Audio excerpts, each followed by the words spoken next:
Ready? Yep. Welcome everybody to Tales from the Tackle Shop. I'll start that again. What episode? are we on? Five? Five. Just go with 5. Make it up. Welcome everybody to Tales from the Tackle Shop, Season 3, Episode 5. Lost my marbles about a minute ago. I couldn't remember what episode we're on, but Episode 5 already. It's amazing how we crunch through them, isn't it? It is, mate, yeah. Yeah. Now, you've got to pretend I didn't mention this to you earlier. What? Went to the rugby yesterday. Did you? Yeah. With your favourite teacher. Yeah. Yeah? Who's your favourite teacher? Mr. Wellens. Mr. Welney. Yeah, Welney, Ainsley. So, something completely different He's yesterday. about the only QPR fan I've known, I think. Oh, you've got a good memory, yeah. Yeah. So, yeah, he was his QPR fan. We went to watch Harlequins at the Stoop. That was a lovely day. And the reason I mentioned that is, one, to say thanks, Ains, for taking me. That was a great day.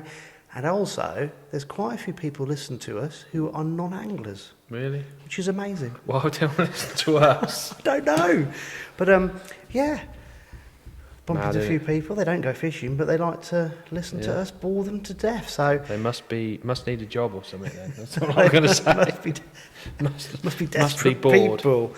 No, I think it's nice. I think that's the beauty of podcasts. You can have it on the background when you're doing something else. So for those of you who are non-anglers who are listening to us, thank you very much. Keep spreading the word. So that's great. And while I'm on spreading the word, people, you can really help us out here. If you could just give us a thumbs up on YouTube, that would be great, because I'm led to believe, and I have no knowledge of this because I'm a bit of a boomer, but if we have more integration, is that the right word, on YouTube, we get spread further. So if people give us a thumbs up or a thumbs down, if you don't like us, and even make a comment, call us crap, grumpy, whatever, we don't care. Yeah, grumpy, Mr. Negative. Well, Gav's pretty good, isn't he? Gav Wright. Oh, don't you go there. I was next to him yesterday. Every week, he loves it. Oh, yeah. But if everyone could be like Gav, and he said, I can't wait for the podcast. But he sends us a message every week. He goes, Cor, you're so negative. I said, yeah, I am. Leave me alone. He got another mention. He loves it. He just loves it. I bet he goes, see, you got another mention. Yeah, another mention, yeah. Yeah, old Paige sorts me out. But on a, well, not serious note, but on a more positive note than Mr. Grumpy over here, if you could just make a comment, it's great, because again, the algorithm picks us up and spreads the word of me and you being awesome on this podcast. It would just help, because it would be quite nice to get this a little bit bigger. We're doing really well, but it'd be quite nice just to nudge it a bit further. So everybody out there, you can help just by pressing these buttons and doing whatever and abusing Subscribe. us. I didn't want to go that sad, but yeah, it all helps, doesn't it? So I don't think I told Ainge yesterday you were his favourite teacher. I may have done, but so obviously you don't remember me sort of coaching you your greatest football. No. Ever. No, rugby. Mr. Kenny was a favourite sports teacher, to be honest. Deflated. Yeah, he was spot on, he was. I was just there. Day out for you, wasn't it? Get out of school. Brilliant. Right, let's get back to angling. Tom Cole was good last week, wasn't he? He was, yeah. Yeah. So that's the first guess. And I'm Amelia's favourite angler. I saw that. Yeah, I thought that was brilliant. Do you reckon that caused a bit of a home, a bit like, a bit of a marital? Maybe. Yeah. Well, I am everyone's favourite angler. You are, yeah. You're the housewife's favourite. Yeah. Yeah. But, so I think Tom's not happy. We'll have to wind him up about that, won't we, Mr. Captain Krakoff? Yeah, no, he was great, and we'll get a few more guys on over the next few weeks. So, Tom, thanks for that. And actually, he's now telling me he's really famous because the viewing figures were bigger than normal. Really? Yep. Unless it was Amelia sharing the post and her friends watching you. Maybe, which probably was. Yeah. Right, anything that you want to talk about pressing, or are you going to let me just crack on to start off with? Just crack on. Let's crack on. Get on with it. Get on. Right. Should we do some bit of news items? Right. Breaking news. Breaking news. Well, it's not so much breaking news. I did notice on the Book of Face, because obviously that's gospel, that the EA have done something at Welney, which isn't great. And this was covered by ITV News, actually. It's on the 25th of October. I'm led to believe that they've gone a bit too deep on the 100-foot at Welney, and they've removed the clay lining. Now, this is not good news, because something that I've learnt over the last few months more than anything is the fen drains were all dug a long, long time ago. I think the 16-foot was dug like 1653. Were you at school then? Was teaching or was a pupil? Well, I don't know. I think the Old Bedford's the oldest one. A friend of mine, Alan, he was a history teacher, told me that was dug by prisoners in the Jacobite Rebellion, 1500s. Really? Yeah, that's apparently the oldest one. Duke of Bedford was responsible for financing that. But of course, what happened was the drains were hand dug. Is this history lesson now? I'm going to see that. Yeah. And they were lined afterwards with clay, which is what you do. Yeah, is what you do to make. Lakes here have got clay lining, haven't they? Makes it... Or a clay bund, they put it down. Yeah, so actually, can you imagine what a massive job that would have been with the drains? Digging them out by hand, obviously horse and cart taking the soil away, and then having to line it with clay to keep the water retention. So, yeah, so a little bit of a history lesson, and a little bit of I don't know what else lesson it is. What would you call it? Physics? Geography? Maybe Mr. Welling. Mr. Welling would know, wouldn't he? Yeah. He'll message me after listening to this and go, actually, you're wrong. It's this. Anyway, so all these fen drains were dug by hand and then obviously lined with clay, so they could perform their function, which was obviously draining the land. But yeah, the 100-foot at Welney, the EA, or I don't know if it's a contractor they use or themselves, has removed part of the clay lining, which is a bit of a potential disaster, because the last 2 or 3 years they've spent 30 million quid reinforcing that bank between the Delf and the Old Bedford. I can't remember exactly how long in length it went, but I think it started at Wellmore Sluice, and whether it went back to Welch's Dam I don't know, or beyond. But if you think about it, if that's reinforced, yet they've got leakage or seepage or leaching, all these terms I don't really know what they are, in the 100-foot at Welney, that water's going to find a gravel seam and just go wherever gravity dictates, I suppose. So, bit of an own goal there by the EA. So we'll keep our eyes open and see how that pans out, because I'd imagine they've got to try and put that clay back in at some point. How you do that, I haven't a clue. So that's not good news. And the second thing, which is probably, depending if you live at Welney or not, more alarming, is our friend Diary of a Fen Angler, Andy Shortland. So he'll like this, because he likes to be mentioned this as well. So he'll flag us up on his. But can you see how I'm mentioning a few people? I'm collaborating. Do you like it? Yeah. Did you see him cuddling a pole they bought? Yeah, I see that. Yeah. So. Yeah, nice pole. Nice pole. Yeah, that's a funny picture. So I'm going to find his little thing here, because I'll never get this right. He posted something recently, and it was a bit shocking, really. There's a study has been completed by the River Trust. Yeah, I did see that. Yeah. This is scary, isn't it? And it was a study completed over the last year, and this is for Lincolnshire. So God only knows what's happening in the rest of the country as well. But basically, they listed waters that has been subjected to raw sewage seepage over the last year. And I'm just going to, when I find it, read this out. So this was an article by the Lincolnshire Live, and it's a bit scary, because it basically lists the following. So at Lincoln at Sinsel Bank, North Hykenham, Skellingthorpe, Dunholm, Saxelby, High Street Manor Road, Sturton by Stow, Laneham Main Street, Gainsborough Sewage Treatment Works, Gainsborough Bridge Street Pumping Station, Gainsborough North Warren Road, Beckenham Pumping Station, Walkeringham Sewage Treatment Works, Aysby, Pilham, Blighton, Hemswell, Welton Le Wold, Louth, 2 places in Louth, Maplethorpe, 2 places in Maplethorpe, Ingoldmales, Wainfleet, Horncastle, Woodall Spa, Meveringham, Ruskington, Sibsey, Fiftoft, 2 places in Boston, Holbeach, Thorney, Deeping, Stamford, Essendine, Little Bytham and Reepham are all places over the last year where the rivers have been subjected to raw sewage. Now, that's scary stuff, isn't it? Because I know I'm not going to talk about Brexit, but when we were part of the EU, one of the good things, I'm not going to get into politics. One of the good things, which wasn't many in my opinion, but I'm not going to talk about that, was actually we had to comply with all sorts of water quality. And I think there's an awful lot been going on the last year or so where these water companies have managed to get things passed where they could cut costs, but it has a massive impact on not just the cleanliness and health of people, but also the state of the rivers, fish stocks and so forth. And that was just a little bit worrying, reading all that. So I don't know how that will pan out and whether they're going to have to backtrack and get back to higher levels of cleanliness. Do you know anything about this, or have you just seen the same article? I've seen the same thing, but I don't know. It's bad, isn't it, really, when you think about it?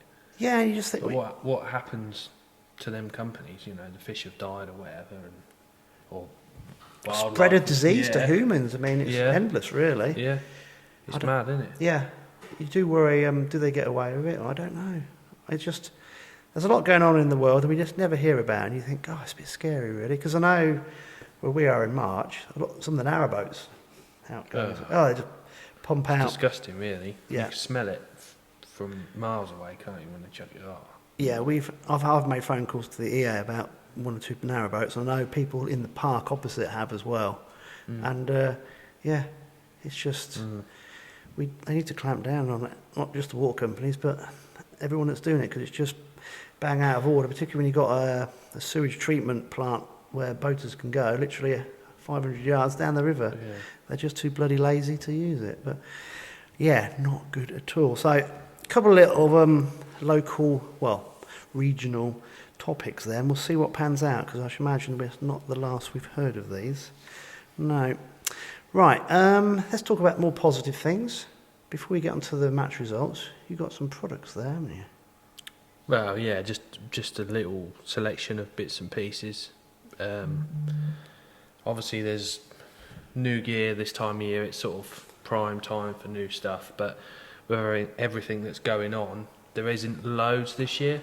There's bits and pieces, but it's more just getting stuff in, which obviously we've mentioned once or twice before. It's hard to get stuff, and in any trade it's hard to get things, and I think it's only going to get worse. Speaking to a few people last week, and apparently China have now hit the carbon emissions, has gone through the roof, so they're now limited to a 3-day week instead of a 6-day week. So what was taking 6 months is now going to be 9 months.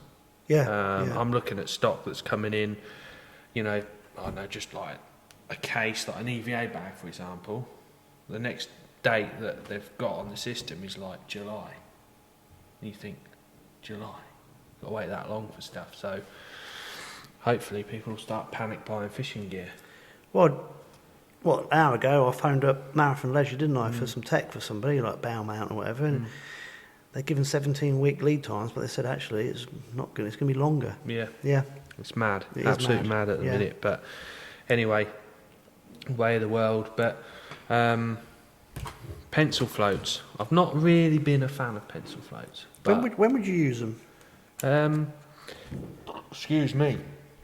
I'd use them for when you're sort of fishing over right over your ground bait or bread, or you know you're sort of really precise with a pencil float, and you're sort of more dropping it in. Yeah. It's quite a quick way of fishing, and obviously bread's starting to work a bit better this year at March, more than it has done in other years.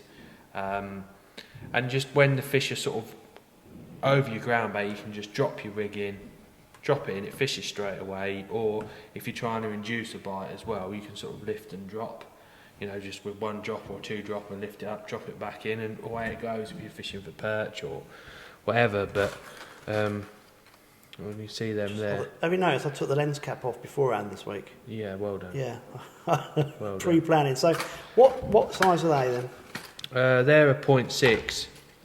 They're a fibre bristle. They're Siwai ones. Sign wheels are more. They're just called pencil. Hold it still. So you see the body shape. It's not too slim. It's a decent thick wire on that, so it's quite stable. Yeah. But they've been popular. Those and whip floats as well. You know.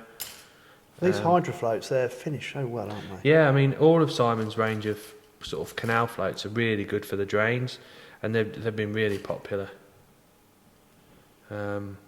all of them. He does some little diamond ones and some smaller pencils, but I like to use that sort of shape when you're dropping it in over your bait and getting a response straight away, catching quite fast. So what are they again? They're point. They're 0.6 then. 0.6. So would they be any good when it was pulling through a bit? You can do. Obviously you can't hold back with a pencil float, but with the movement and that we got on the drains, it's not fast or anything. So you're sort of dropping it in and just letting it go. And for bread fishing, that's the best way. Yeah, it's just drop it in, you're fishing straight away, picks up pace and fish on. Nice. So that'd be a good approach on Sunday if you were fishing bread close. Anywhere for bread, or if you're catching lots of fish over your ground bait or above your ground bait, pencil floats very good for that. Cool. Obviously, Hayabusa hooks this time of year now, when the fish start shoaling up, you need some hooks that are going to do the job. Hopefully, we'll be using these after Christmas on the 20th and that. They're the nickel ones. Everyone seems to be on these. You like those, don't you?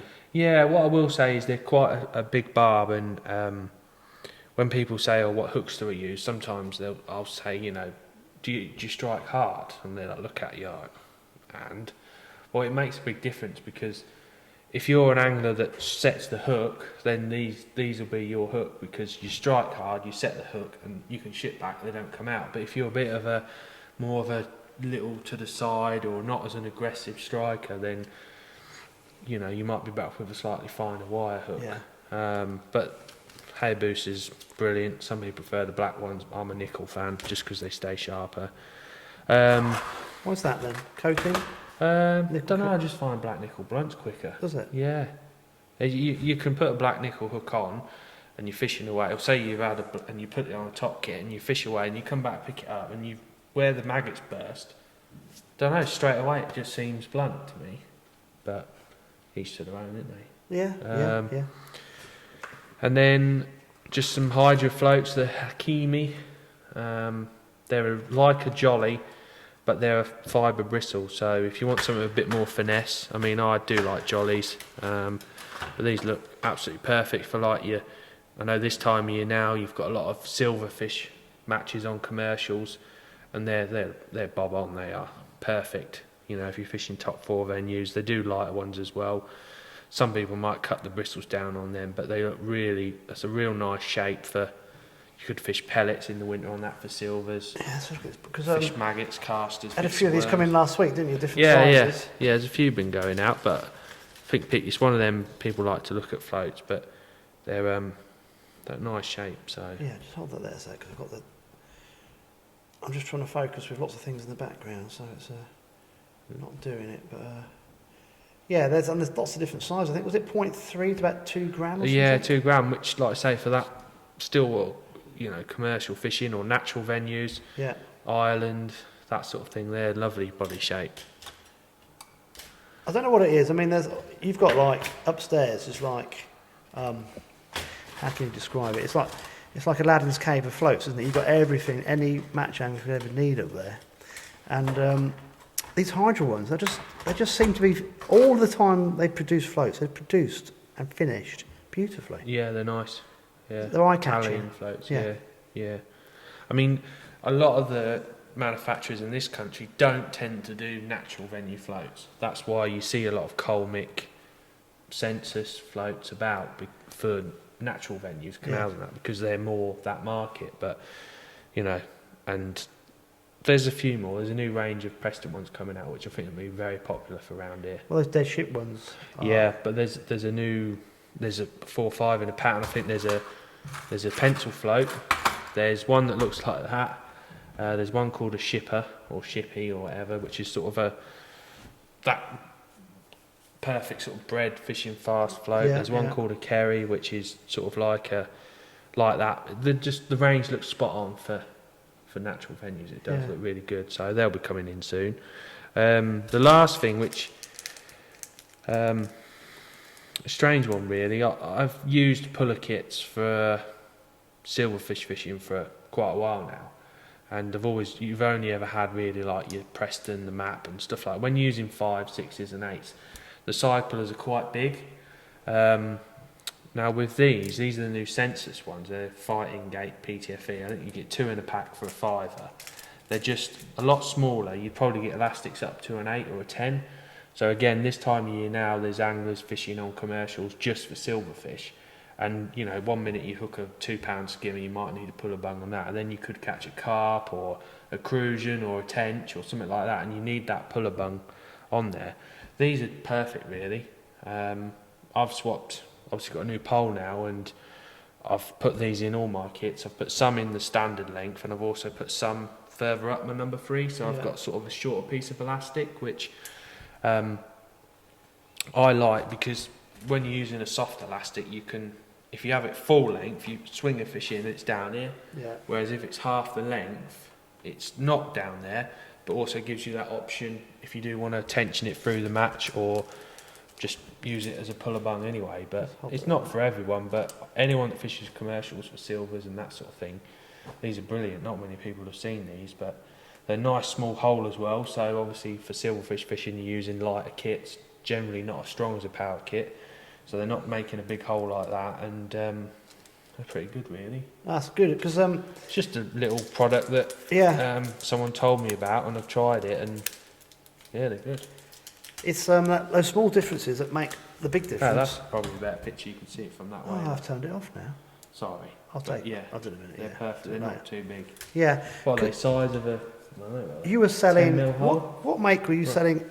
Loads of about. We still sell loads of the new Maver ones. The Maver ones, yeah. But that's more commercial, is it? Yeah, it's a bigger hole, but that's got a roller fitted inside it. Yeah. Which again, for commercial fishing, they're brilliant. But I think for light, solid elastics and small hollows, they'd be bob on. That is significantly smaller, isn't it? Yeah. Yeah. Yeah. Not as intrusive on your pole, is it? It's lighter. So. And you want a smaller hole in that section for strength of the... Yeah, you put a little bead on there, you ain't got a big bead coming out of it, because that's the problem. You fish it through your normal kit and you've got a massive great big bead and it's like all rattly and clunky, isn't it? It's just... So guys, really, the best thing to do is actually take a trip. And we're not doing a sales pitch, it should happen naturally, because we haven't done any tackle for ever. No. So the best thing to do, there's no point phoning the shop and asking about floats. You want to come in and have a look, because are. Yeah, I mean, if people live a distance away, then still worth the trip, though. Yeah, it is. Because you've got Alex has got so many variations of different floats.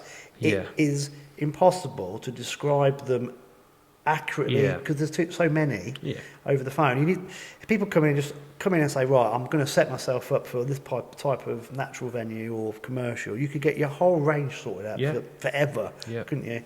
But at this bit, that sort of terminology is better off phoning you, really. So that's what I was going to say. Depending on what people want, the floats definitely come and have a look. But for advice and other stuff, that extra edge, just give them a phone. Yeah, like hooks and different bits and bobs like that. There's tons in there. Yeah. You know, shock leader materials and it's never ending. All sorts in it. I mean, I don't know a lot about feeder fishing. I'm pretty pony at feeder fishing, but you know, you ever play about with different bits and things, and certain anglers use certain things, and it's like everything.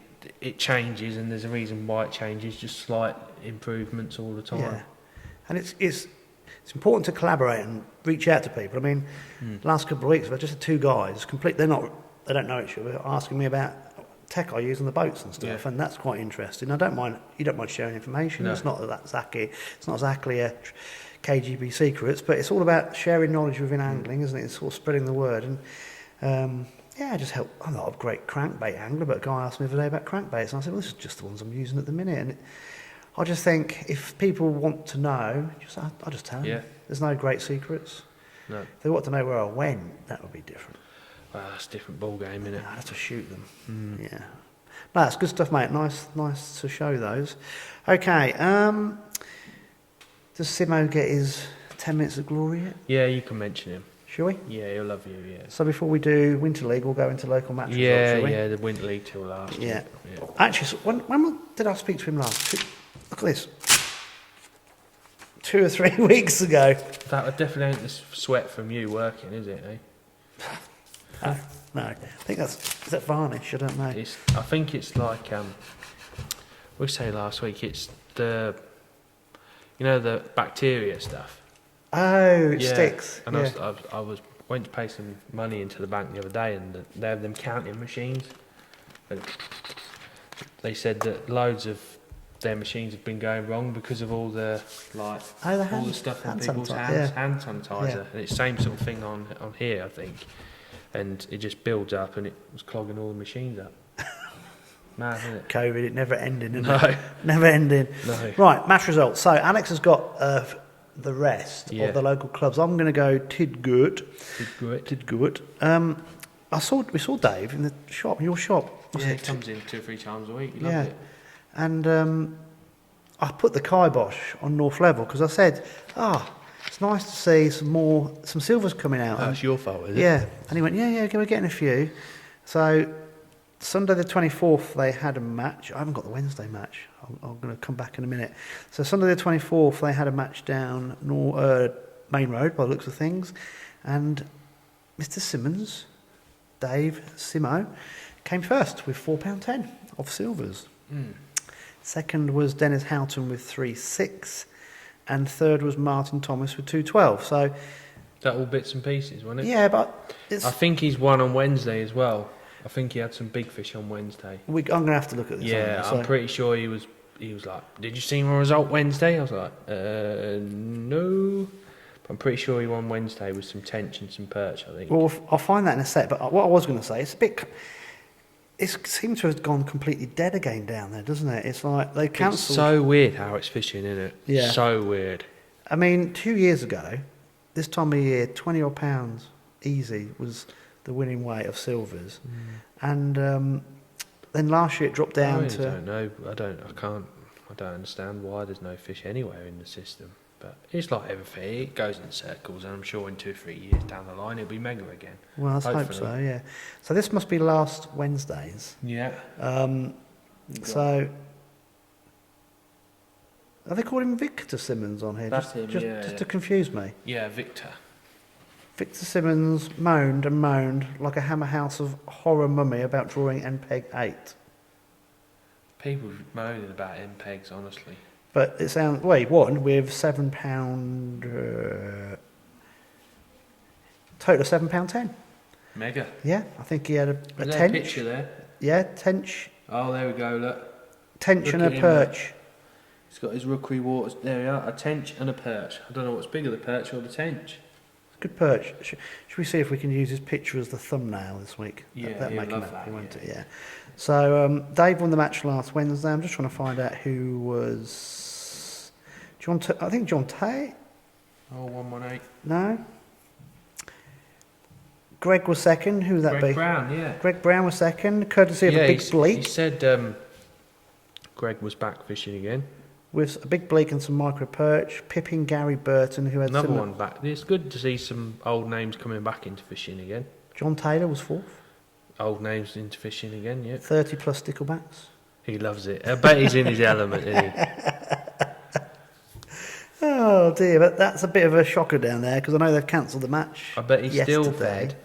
Gross Gardons, Canal Black, Arrow Mix, laced with a few squats. Standard. And I think Sunday they had to cancel because there's a lack of participants, which is a shame. It is a shame, really, yeah. But let's hope. Maybe the cold weather might do it some good and push more Hopefully, fish down mate, there. yeah.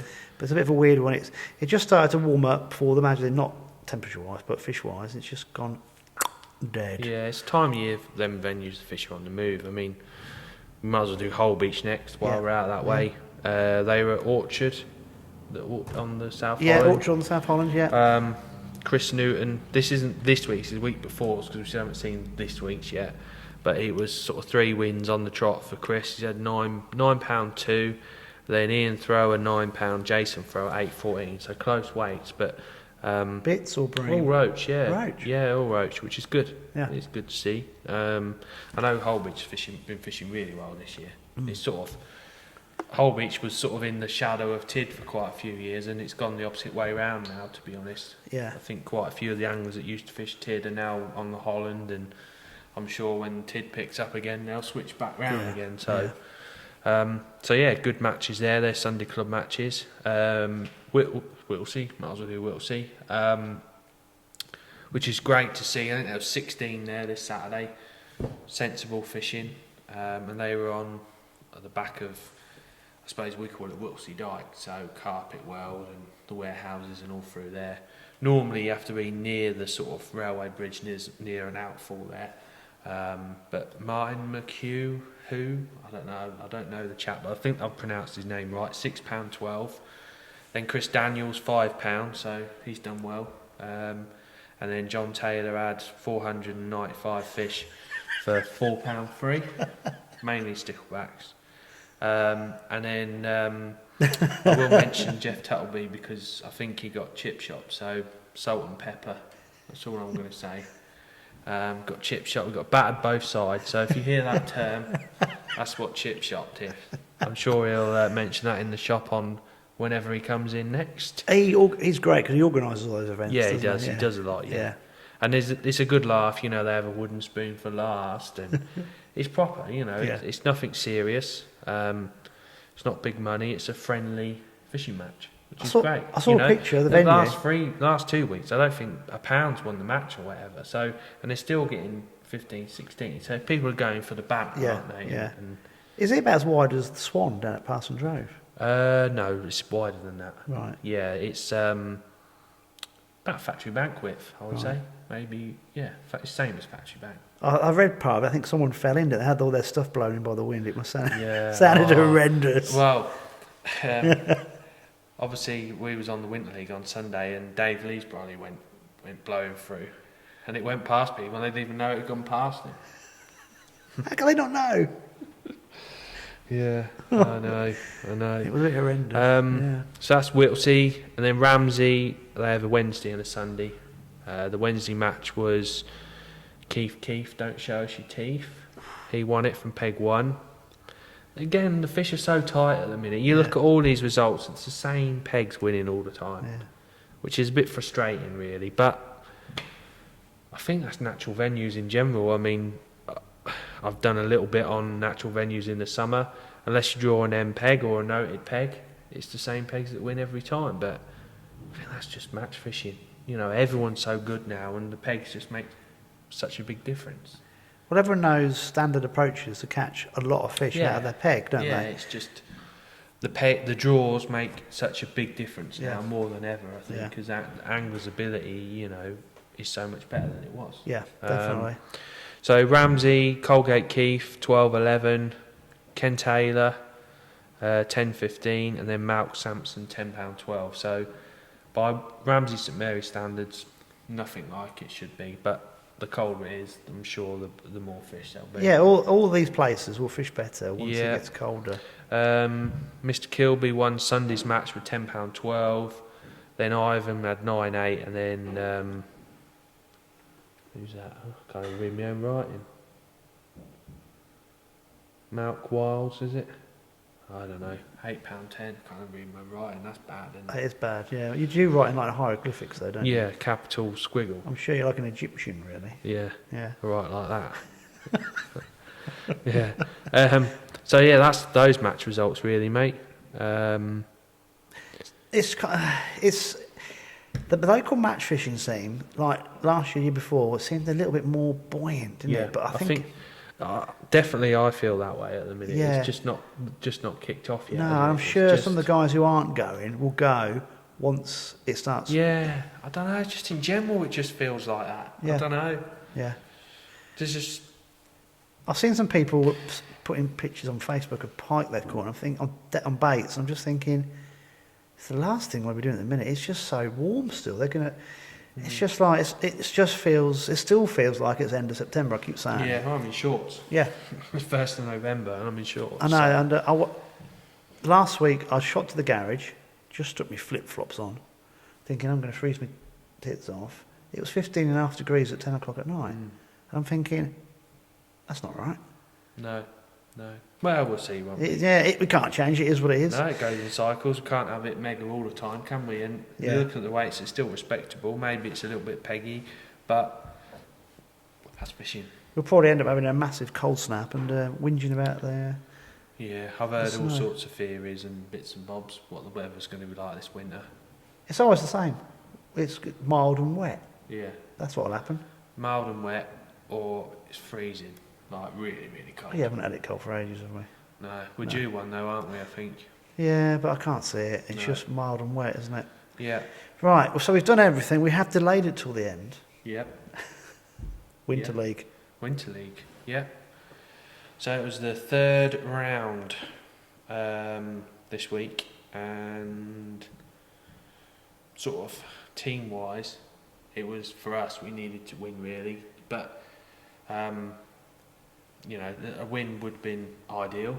But you take what you get. You know, it's always so tight. It's ridiculously tight, our league, and sometimes a few pegs here or there, and a bit of good fishing here, and do you know what I mean? It makes such a big difference. And sometimes you when you're on a roll, you're on a roll, and sometimes you're not. And at the minute, as a team, we just don't seem to be quite getting it just right. Do you know what I mean? It's like consistent enough, and then one draw puts us out of it. And when you look, you'll see like Hot Rod's paralysed. Well, they did very, very well. They had 30 points, and then Image had 31.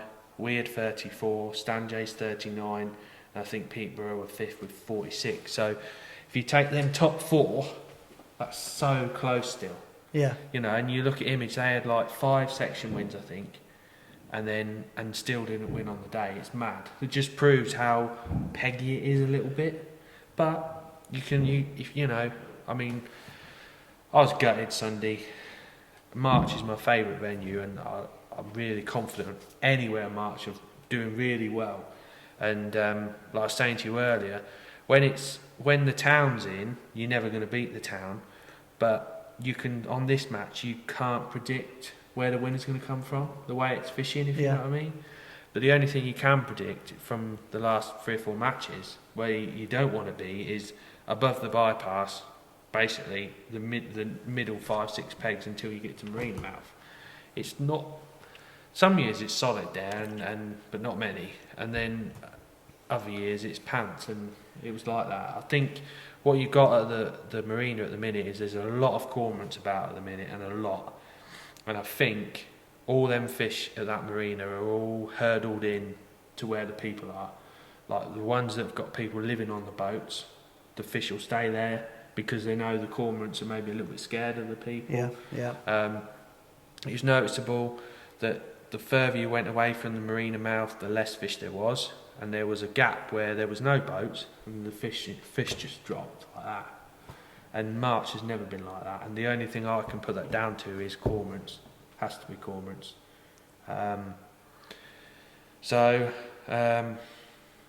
In my section, I ended up coming third, which people might say third in your section or whatever. You're like something yeah, else. It's the minus. I was sort of well happy with third, to be honest. Yeah. I had Gav next to me on my left. Obviously, I literally drive over the bridge and he's set up nearly. I'm like, Gav you're Wright. a bit keen. Yeah, Ben. He's loving it at the minute. Oh, yeah. I said, he goes, God, you're so negative. I said, do you realise how bad we've drawn, Gav? It's all right, you, all this and all that. And after about 3 hours, he was like, I can see why you was negative. I was like, yeah. And I'd got over it then a little bit. When you want to do so well for the team and that, and you're frustrated that you've drawn that section, and you know, and even in that section, there's 3 pegs that you want. So you sort of fishing for fourth. Well, you were saying to me, you can't compete with the M peg, and you can't compete with the 2 pegs near the boats. So you're trying to be the best of the rest, and that's team fishing. Is the end peg towards the marina opposite the marina? So there's a gap.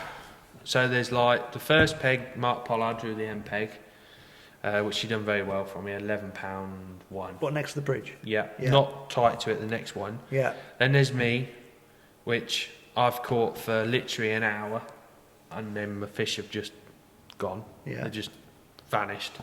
All I could catch then was little scroty little perch. Yeah.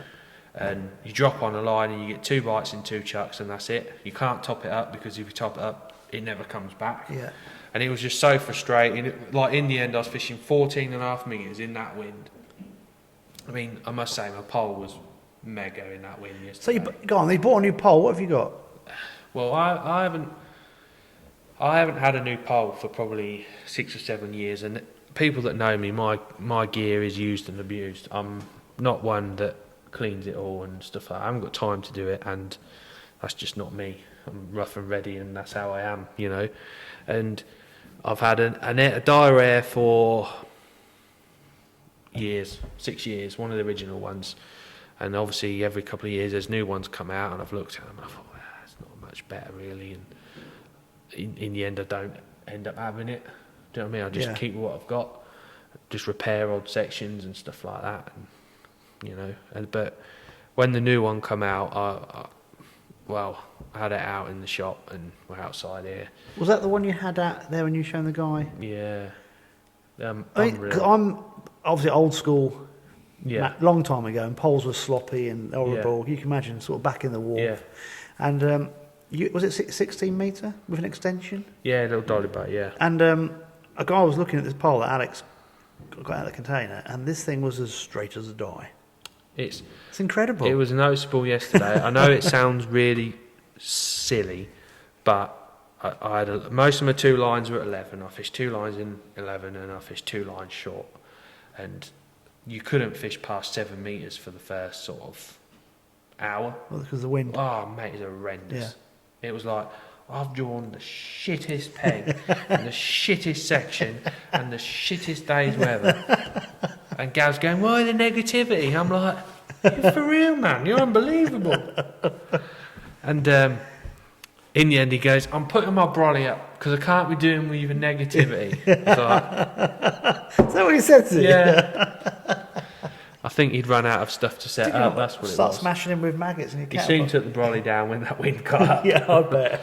But it's just, it started short and then went a bit further, went to 11, and the wind sort of, the last hour it was dropping, and I could get another section out, I'm starting new lines, and all I'm doing is basically just trying to catch 2 scroats. It's just shit, and you're basically starting a new line and catching a run of 3 fish. In the end, I've got about 8 lines just to try and get by, and I'm like, same depth on all of them, do you know what I mean? It's like trying them. But in the end, I was fishing 14.5 metres with a bit of line and trying to flick the rig in and trying to catch fish like this. That's how dire it was. But Polly's just ticking away, nice and steady, just catching one a chuck. And I just feel my fish after an hour, they just went, huh? Yeah. And you look to my left and no one's catching nothing. Literally, no one to my left caught more than probably 5 roach. Yeah. And I caught for like an hour. I had a few on bread, a few on pinkies, and then just off they went downstream. But that new pole you had in that wind was probably joy to you, was it? Yeah. So what I have had you it got? 13, and then I put it at 14, and it felt better balanced at 14. Right. I know it sounds weird, but at 14.5 metres it felt more balanced. I don't know why. What model have you got then? So it's an AirZ Pro, which is it's the best you can get. It's definitely an upgrade from what I've had. Hey, mate, life's too short. If you're going to do it, do it properly. It's, and days like that, it made a big difference. You can see people struggling in the wind with certain poles, but that, it's strong. Yeah. Cleaned it as well. All the ground bait's off it now. It looks new again now. Did you? Yeah. How long's that going to last? Till next week. Yeah. Someone said to me the other day, your pole looks like you've had it 10 years and it's only about 6 months old. I said, well, got to use it, mate, ain't you? So. Yeah. Oh, I mean, disappointing, but yeah, I had £6 one, which I was, you always want to do better than that, but 3rd in your section, and you can't really. The guy that won the section was on the marina mouth, and I think that peg or the one next to it won the match week before. Yeah, he had £10 11, £10 6, and then I managed to beat one of the guys above that who had 5.15, so I was chuffed to get 3rd, because the best I was hoping for was 4th. Yeah, that's all you can do, in a team match like that. Well, you weren't going to beat the guy to your right because you had MPEG. No, Polly on there, he knew exactly what he was doing. Yeah, and you're obviously going to thrash Gav to your left. Yeah, poor old Gav. He had £1.9. Yeah, that's what I mean. It just I was probably lucky that I was near a Polly and could draw a few fish at the start. Yeah. But then my fish dried up. Can you imagine being to your left or the next? Oh, it was just perch. Yeah. It was just perch fishing, so crap. Wasps. Yep. Oh. Yeah. So, do you want to give us the... Yeah, I mean, the summary? Team-wise, we had a couple of sort of blowouts, I suppose. and then the rest were pretty consistent, you know, no lower than fourth really. Yeah. So we always say just don't come no lower than fourth and you'll be there or thereabouts. But the way it's fished this year, it's so up and down. Every team's going to have a couple of blowouts. So Hot Rods won it with 30, so well done. They're winning the league now with 5 points. They're smashing it. How many? You had 3? 3 rounds, I've got 5 points. So they've had 2 seconds and a first, which is, you know, very good. Very good in this league. So, you know, fair play. Imager second on the day and now second in the league. They're 31. So you think like they had like 5 section wins or whatever and missed out by a point. So that's one of them. We had 34.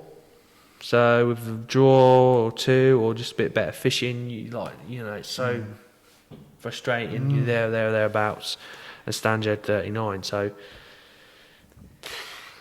close. League standings not looking great so far, but we're only halfway through.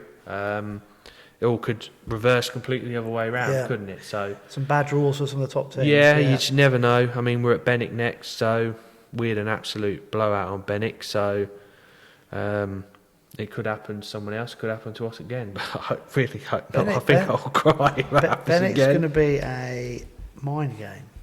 Yeah, I think some of the guys already are going, I'm not looking forward to fishing Benwick. That's the problem, yeah. And I think you've got to stay positive. You have to, don't you? I mean, like I say, we're halfway through. Yeah. Anything could happen. Can you remember what the standings are for the teams? Yeah, so Hot Rods are on 5. Yeah. Image are on 7. Stands are on 9, and we're on 11. Right. So that Benwick's really cost us. We've had 2/3 and a fifth, so not ideal. But we'll give it a all in the next 3 rounds. And it's top 2, isn't it? Yeah, top 2 qualify. So it's vital that you guys. We've got to win the next 3. You need, we're capable of doing it. There's no doubt about that. And we just don't seem to be having the little rub of the green at the minute. Just don't know. I think it's more exaggerated with this mild weather as well, isn't it? Yeah. You get bad draws. It's even more exaggerated. Yeah, but I don't know. It's just fishing, isn't it? Yeah. Have we got the overall results for the top? Yeah, so it fished well. I mean, it's March. It was back to standard March. We went in the week, fished the sort of allotment sections, and it was solid, absolutely rigid. And it felt like there was fresh fish there, or the fish were there and not fed the week before. So they're in pockets still, which is quite strange. James Dracklick won the match for £20 free. Where was he? He was. So you got the turning bay, which is an area you wouldn't normally fancy. It's turning bay back towards the bypass bridge. So, you know, when you're coming into town, there's like some boats moored up, the first sort of long length of boats, and there's some crocs on the far back. Do you know what I mean? It says crocs. Grandpa's crocs. Yeah. That area there, just before the turning bay, he had £20 3. James Collins had £19 12. I think he was the end peg on the turning bay, which again, end peg's making a massive difference because it was flowing yesterday. I think when March flows, end pegs make such a big difference. When it's still and not moving, you can do better from a tighter peg. That's my excuse anyway. And Gary Miller won the section above that with £18, so obviously there's a big gap there. So we'll go through the results anyway. So Drac won it £20 free, James Collinson £19 12, Stevie Winters and Colin Oakman both £19 free, so they were tied.